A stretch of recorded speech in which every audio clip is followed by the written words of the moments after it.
เจ้าทินเจ้าทานไอตอนนั้นดอกไอดอกเวรถ่ายวิดีโอยังเบิ่มปังไงได้เยอะกวนแม่กวนเจ้าดอกถ่ายรูปถ่ายวิดีโอยังเบิ่มตะกปะแนอีดิแม่กวนเจ้าเยอะขอโทษขออภัยดอกรบกวนแถวขอบเขตบริเวณนำการแว่อ่าไอดอกเวรตั้งแน่เป็นท่านผู้ชมติดตามลั่งยังเบิ่มหยอกหลอกออดได้เยอะแม่อย่ายื้อสาธุ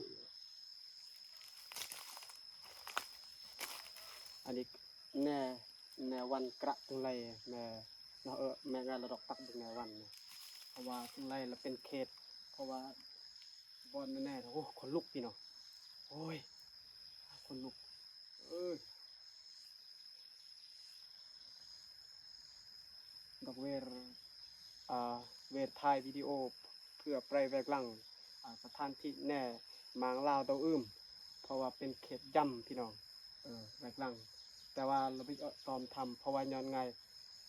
ง่ายเราไปเอาบุญเนี่ยสามารถเราไต่ตอมทำแต่ว่าเนาะแน่ก็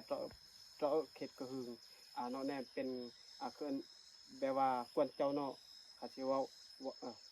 มาภาษาลาวเนี่ยเราคำแยะนั่นมั่งเพราะว่าเขตบรีเนี่ยเราต้องการภาษาลาวโดยเฉพาะเป็นเราละแวงญาเนี่ยเดามากเขตเนี่ยมันแนบกับ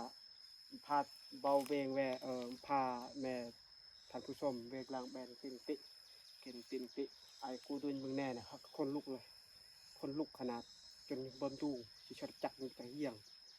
บรรยากาศพาท่านผู้ชมกับไปติดตามกัน